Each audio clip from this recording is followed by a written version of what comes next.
je fais un doctorat en neurosciences et je m'intéresse à la justice sociale au travail. Oui.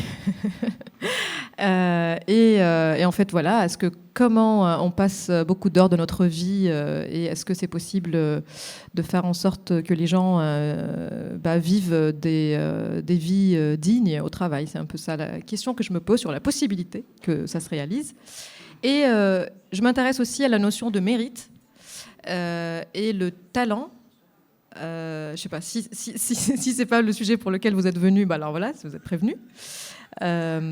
Et donc en fait, je veux bien revenir sur la définition de quoi je parle quand je dis talent, pour qu'on soit sûr qu'on parle de la même chose.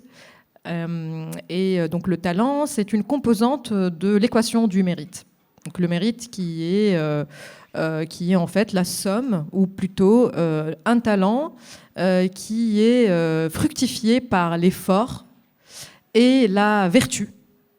La vertu, ça veut dire les bonnes valeurs, en quelque sorte. C'est-à-dire qu'on ne réussit pas d'une manière corrompue, en quelque sorte. Donc ça, majorité des gens sont d'accord que pour attribuer du mérite à quelqu'un, il faut s'assurer que cette personne ne l'a pas fait par les privilèges de naissance, n'est-ce pas? C'est-à-dire que voilà, je ne sais pas si vous vous rappelez de ce scandale aux États-Unis où des personnes influentes, des comédiens ou des artistes ont payé un avocat pour qu'ils fassent rentrer leurs enfants dans les Ivy League, Harvard, Stanford, enfin Stanford ne fait pas partie, mais en tout cas voilà, dans les universités prestigieuses des États-Unis.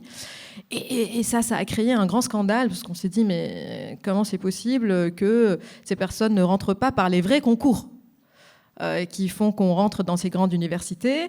Et en fait, du coup, en fait, d'une manière implicite, les gens disaient que ces enfants ne méritaient pas de rentrer à Harvard parce qu'on ne peut pas être sûr s'ils ont le talent, n'est-ce pas? Et c'est un peu parce qu'en fait, ils n'ont pas subi. Alors, c'est en ça qu'il faut qu'on se pose la question, alors comment on fait pour le mesurer, ce talent? Donc, on va dire, OK, moi, il faut qu'il passe le concours de rentrer à l'université prestigieuse et qu'il réussisse. Comme ça, je peux utiliser cette certification qui donne, comme en fait, c'est une caution rigoureuse qui est séduisante parce qu'elle est quantifiée. Sauf que, si on regarde dans ce même pays où ce scandale a eu lieu, en fait, les gens qui rentrent dans les universités prestigieuses, ils viennent des 2%, une grande majorité des gens qui rentrent viennent des 10% les plus riches des États-Unis. Donc finalement, est-ce que le talent ne perpétue pas toujours en fait les privilèges de naissance? Une question. Après, quand je pose la question en France, ils disent oui, mais ça c'est les États-Unis. En France, nous avons l'école publique et nous avons des systèmes qui protègent. Bon, moi j'habite Paris, rien qu'à voir de quel quartier de Paris arrivent les gens qui rentrent dans les prépas prestigieuses et finalement dans les écoles prestigieuses pour savoir que cette mesure du talent, elle est en fait complètement en train de mesurer la classe sociale des parents.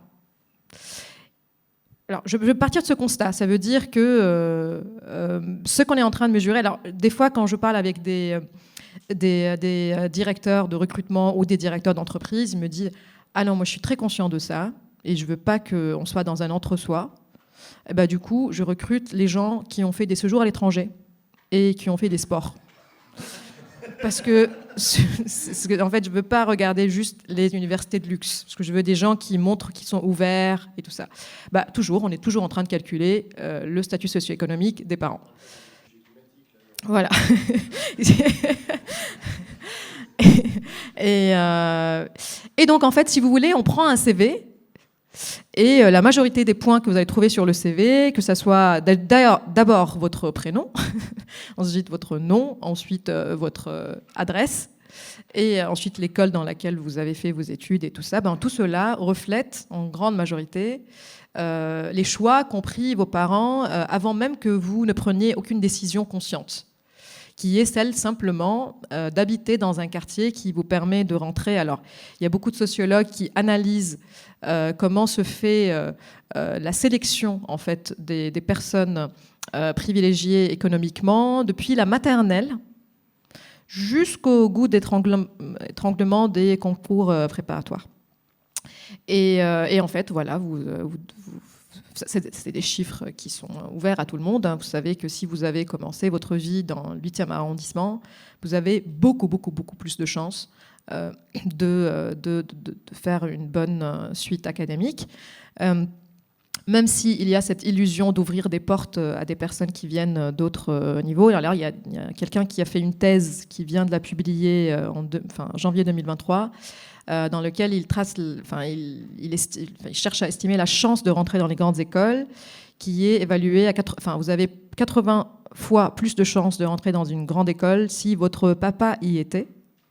Mais ça ne suffit pas, ça veut dire à la sortie de la grande école, vous avez 9 fois plus de chances d'avoir un poste en politique, dans les zones de pouvoir, là il s'agissait de Sciences Po, si votre papa y était. C'est-à-dire quand même avec le même diplôme, ça ne suffit pas de venir d'une banlieue, de faire Sciences Po, pour que vous ayez ensuite, parce que aussi l'employabilité va dépendre aussi du réseau. Et il y a beaucoup de travaux.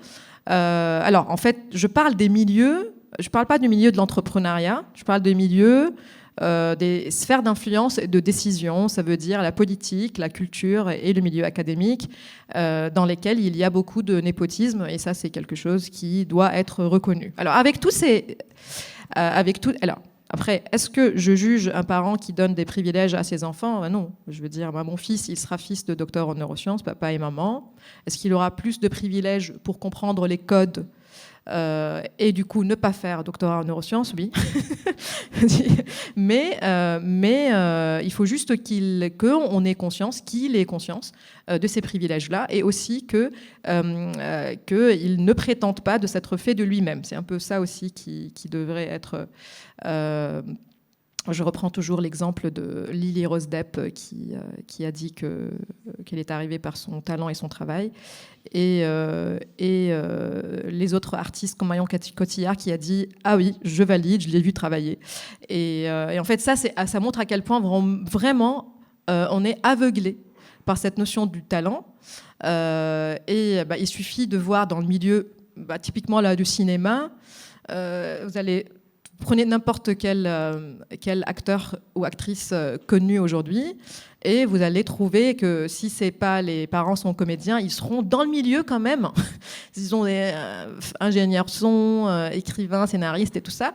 Et de temps en temps, on aime bien dire qu'on a fait du casting sauvage et qu'on a chopé Adèle Exarchopoulos dans je sais pas où, mais voilà. Mais en fait, c'est pas ça qui fait. Alors ça, c'est le milieu de l'art, mais c'est là où aussi la notion du talent, elle a vraiment beaucoup de poids. Et dans le milieu de l'entreprise, alors en fait, j'entends avec la crise de Big Quit en ce moment, qui ne concerne absolument pas les traders et les personnes qui travaillent dans la finance, qui d'un jour au lendemain, ils ont une crise de sens. Enfin, c'est un peu ça qu'on trouve sur LinkedIn. On a l'impression que c'est des personnes qui sont PDG d'une boîte et d'un jour au lendemain, je dis non, je vais élever des chèvres dans le Larzac. En fait, non, c'est pas ça. C'est la crise de démission, elle touche les métiers de service et les métiers de livraison et les métiers de l'esthétique. Dans des métiers qui sont très éprouvants physiquement et qui sont très, très, très peu payés. Ce que je comprends très bien que les gens se disent merci. Donc en fait, ça touche tout à fait des raisons, ça concerne des raisons très simples de l'usure des corps face à une reconnaissance sociale qui est absolument... Alors si peut-être, par exemple, on aura un virus qui va toucher la qualité de nos cheveux, peut-être qu'on va dire que c'est les coiffeurs, on les a pas assez...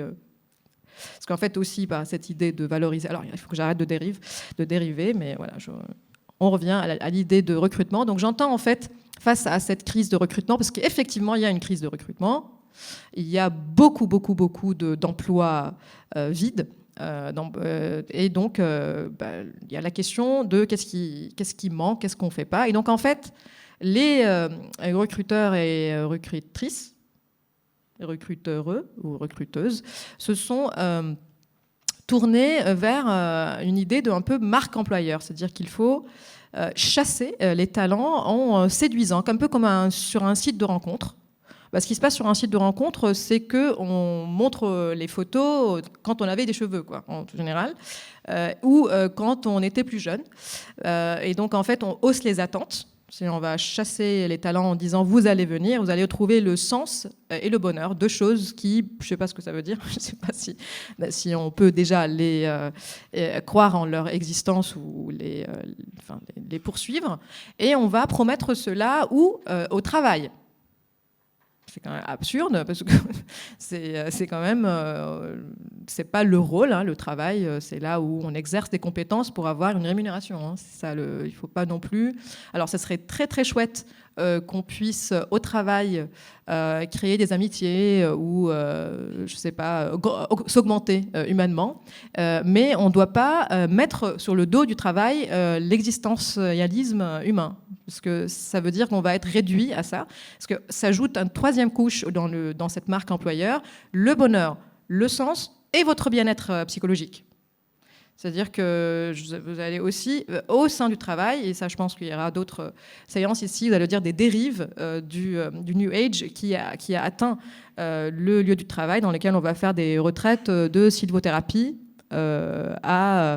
je ne vais pas citer des noms, mais c'est des entreprises sérieuses qui ont trouvé que faire des câlins aux arbres, c'est une bonne réponse au burn-out professionnel. Tout pour dire que nous avons tout ce qu'il faut pour chasser ce cerveau brillant, bien fait, qui sort de HEC. C'est un peu ça l'idée, c'est-à-dire qu'en fait, et ils le disent clairement, on n'arrive pas à choper des cerveaux qui sortent de HEC, qui sortent des grandes écoles de luxe. Et c'est là où voilà, je me pose la question de, en fait, qu'est-ce qui fait que quelqu'un qui rentre dans les grandes universités serait un cerveau bien fait ? C'est-à-dire qu'en fait, hier on a parlé du QI, et ce que je disais aussi, que les tests d'entrée dans ces grandes universités, dans ces grandes écoles, c'est un test de QI en fait. C'est un test de QI déguisé en SAT, je sais pas, mais en fait c'est un test de voir est-ce que vous avez une précision de compétences cognitives et est-ce que vous répondez vite aux questions avant que la cloche sonne, quoi, et que voilà. Donc c'est un peu ça calcule votre QI, mais ça calcule en aucune façon votre capacité à douter de vos automatismes, c'est-à-dire en fait à résister en quelque sorte ce qu'on est en train de faire dans ces 2 jours, ça veut dire avoir de la pensée critique. Parce que la pensée critique, c'est de ralentir, n'est-ce pas ? C'est l'inverse de répondre vite et de résister à l'automatisme. C'est aussi ça, la pensée créative. Ce n'est rien, la créativité, c'est pas de la peinture, hein, c'est de penser contre soi aussi. Hein. La pensée critique et la créativité, c'est exactement le même phénomène, parce que c'est une sortie de l'intuition, c'est une sortie de l'automatisme. Et donc, c'est des compétences qui, certains philosophes considéraient que c'est là où réside l'intelligence humaine, c'est la capacité de s'observer et de penser contre soi. Alors, tout ça n'est pas mesuré par les tests QI, voire... Selon Olivier Houdet, qui travaille sur la résistance cognitive, donc quelque chose qui est très similaire à ce qui vous intéresse, en fait, il trouve qu'ils sont inversement proportionnels. Ça veut dire plus vous avez un QI élevé, et moins vous êtes flexible mentalement. C'est l'exemple type de beaucoup de gens qui sont très forts en maths et qui sont très psychorigides aussi. Et... mais en fait, voilà, on a besoin de toutes ces compétences pour faire du sens, pour faire société. Mais en tout cas, quand on a quelqu'un qui a réussi très bien académiquement selon les critères de réussite académique aujourd'hui, ce que l'école valorise et évalue, et ce que l'entrée dans ces systèmes évalue et valorise, ne correspond pas à la pensée critique, à la possibilité de douter de soi et de se mettre dans la perspective de l'autre, autrement appelée empathie, et à la capacité de compromettre socialement aussi, ça veut dire à la collaboration. Et là, je viens de citer les 3 compétences clés pour l'employabilité de la génération des enfants aujourd'hui, c'est-à-dire en fait, c'est ce qui va devenir plus tard les tests qui vont être faits pour entrer dans les grandes écoles. Voilà. Et pensée divergente, tolérance à l'ambiguïté. Donc tout ça, c'est des choses on cherche aujourd'hui à développer des tests qui les mesurent. Ils n'ont rien à voir avec le QI, ça veut dire rien à voir à ce qui fait que quelqu'un a un CV brillant selon les critères en 2023. Donc, face à l'incertitude du monde, enfin, qu'on vient de découvrir qu'il l'est, hein, mais ça a toujours été le cas, mais je veux dire, là, on parle beaucoup d'incertitude, volatilité, on ne sait pas ce que Poutine va faire, tout ça, donc tout ça, et de l'ambiguïté et aux injonctions de diversité, eh ben, c'est tout ça aussi, ça c'est des contraintes pour les recruteurs aujourd'hui, parce qu'avant, ils recrutaient des hommes blancs et ça posait aucun problème à personne. Maintenant, ils disent, mais on a en plus la charge des quotas. Donc, ils sont face à toutes ces compétences qu'ils n'ont pas. Hein, parce qu'ils vont tout faire pour recruter une femme, mais qui est quand même pareil, qui a des traits masculins. Ils vont recruter un Mouloud, mais un Mouloud quand même assez francisé. Et du coup, voilà, parce que c'est pénible, en fait, de sortir de l'automatisme. Et ça, je parle des grosses boîtes de conseil parisiennes, par exemple, qui, ces boîtes parisiennes, c'est elles qui sont en train de faire du conseil pour voir ce qu'on fait face à la crise. Vous imaginez, ça c'est un peu comme quand je vais à l'ONU et je dis c'est eux là qui décident de ce qu'on fait des conflits, parce que c'est toujours, enfin tu te dis mais ils sont tous dans une même bulle. Et en fait, c'est un peu comme aussi l'homogénéité qui est présente au sein du gouvernement. En fait, ces décideurs des politiques publiques et économiques en fait, viennent tous d'une même sphère homogène, donc dans laquelle il n'y a pas de diversité. Et bien là, je rajoute aussi une compétence qui est celle d'être tolérant à cette diversité, qui est pénible pour la cognition. C'est-à-dire que on est beaucoup mieux quand on est avec les gens qui sont d'accord avec nous, qui font les choses comme nous, et cette homogénéité extrêmement présente dans les grandes écoles que je viens de citer. Donc voilà, en fait, face à tous ces arguments, si vous voulez vraiment que vous ayez des équipes qui fonctionnent d'une manière qui est adaptée au monde, qui ne se posent pas cette question, est-ce que... Moi, j'ai été raciste pendant longtemps, parce que je viens d'un pays raciste, et j'avais des pensées vraiment pourries, hein. Des réflexions intuitives, automatiques, très pourries, en arrivant en France. Et donc ça, c'est bien sûr la première phase, c'est de détecter ces pensées, c'est de dire, je viens de regarder mon ami qui arrive avec son copain qui vient du Bénin, et la première pensée qui me vient à l'esprit, c'est pourquoi elle fait ça ? Voilà, ça c'est le niveau de racisme que j'avais. Et du coup, en fait, une fois que j'ai détecté ça, j'ai dû m'ouvrir à la question et tout ça pour travailler cette compétence. Donc disons, c'est un peu un muscle que je n'avais pas du tout. Et puis il y a mon fils qui grandit dans la mixité sociale à Paris et qui ne se pose pas ces questions.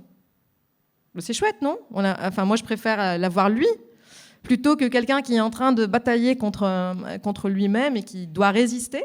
Je préfère avoir les gens qui ont déjà ces compétences, n'est-ce pas ? Qui ne se posent pas ces questions. Et ben voilà, c'est ça qu'il faut chasser. C'est pas ? C'est ça qu'il faut vouloir pour que les équipes fonctionnent. C'est des gens qui ont eu l'opportunité de voir la complexité du monde. Ça veut dire des gens qui viennent de tous bords.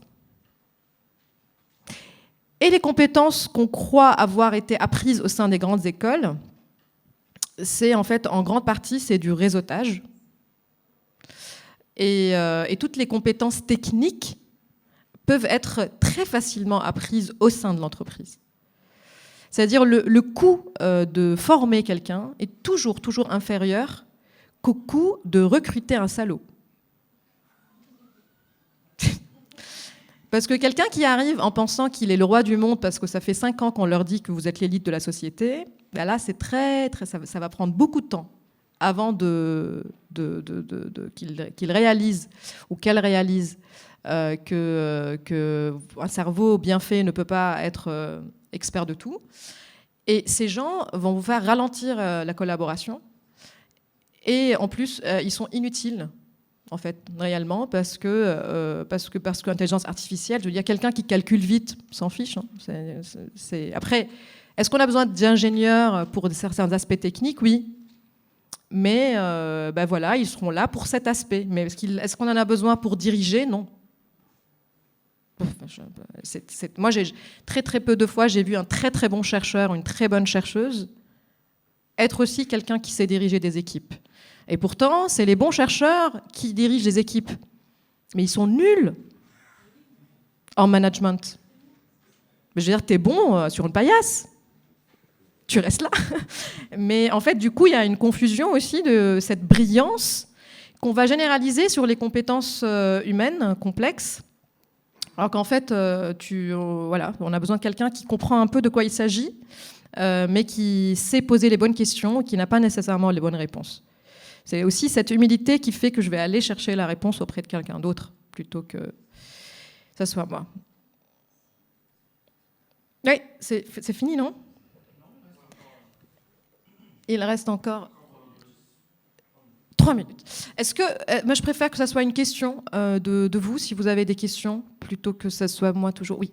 Alors moi je suis recruteuse en cabinet de conseil parisien. Bienvenue. Est-ce que vous avez une question que je peux poser en entretien qui me permet de détecter une bonne personne à recruter? Non, pas du tout. Pas du tout, et c'est un peu ça l'illusion, c'est qu'un entretien d'embauche peut vous dire... Déjà, l'entretien d'embauche, c'est une mise en scène. Les gens viennent bien habillés, vous savez rien, hein, peut-être que tous les jours, ils sentent mauvais, hein, mais juste ce jour-là, ils sont... Et ils viennent dans une posture qui est très différente. On se met en scène, en fait. Donc déjà, le concept d'entretien d'embauche, je sais pas à quoi ça sert, hein. Surtout que ça donne l'illusion. Je travaille beaucoup avec des dirigeants et comme ça, quand ils sont sûrs d'eux et tout ça, ils me disent alors moi, je le vois rentrer, je sais. Et en fait, c'est très dangereux parce qu'on sait très bien qu'il y a l'effet de halo, qu'il y a tous ces biais qui fait on dit qu'on recrute soi-même plutôt qu'on recrute l'autre. Donc avec toutes ces connaissances, il y a beaucoup de travaux pour assainir la décision au niveau de recrutement, qu'il y ait celle, par exemple, qu'il y ait plusieurs personnes qui voient la personne dans plusieurs dispositions. Après, de ne pas trop porter d'importance sur les premières lectures que nous posons sur quelqu'un. En fait, il faut aussi prendre le risque parce que est-ce qu'on est capable d'avoir des outils qui permettent de quantifier l'humain? Je ne pense pas. C'est vraiment, il faut recruter un peu sauvagement de temps en temps et voir ce que ça donne, parce que les gens peuvent révéler aussi des choses en eux qu'ils ne connaissent même pas sur un lieu de travail. Et prendre des risques. Prendre vraiment des risques. Il y a aussi des gens qui tentent de faire des tests, des jeux vidéo, pour vraiment estimer les compétences des gens. Mais je trouve aussi que ces genres de tests ne prennent pas en compte l'état d'anxiété quand on est face à une évaluation de performance. Donc, est-ce qu'on n'est pas en train finalement de recruter ceux qui savent être recrutés?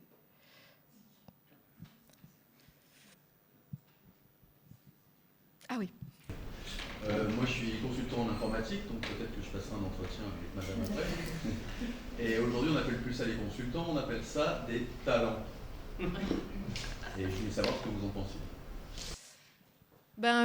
Oui, moi je pense qu'il faut plutôt qu'on cherche à nous défaire un peu de cette aura autour de ce terme. Parce qu'on a l'impression, et ça aussi, quand j'entends les dirigeants et dirigeantes me dire « mais ils ont besoin qu'on leur jette des fleurs ». On n'est pas vraiment si vulnérable que cela aussi au niveau de notre statut. Ça veut dire que déjà, appeler quelqu'un un talent, c'est une responsabilité parce qu'elle va chercher à être à la hauteur de cette considération. Donc je pense en fait que tout le monde est dans une sorte de faux consensus.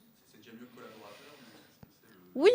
Oui, appelons les choses telles qu'elles sont. Un peu aussi, ne pas qualifier les gens, c'est beaucoup plus intéressant. On peut qualifier les compétences plutôt que de qualifier les gens. Parce que si je dis je veux recruter des talents, les autres sont quoi en fait?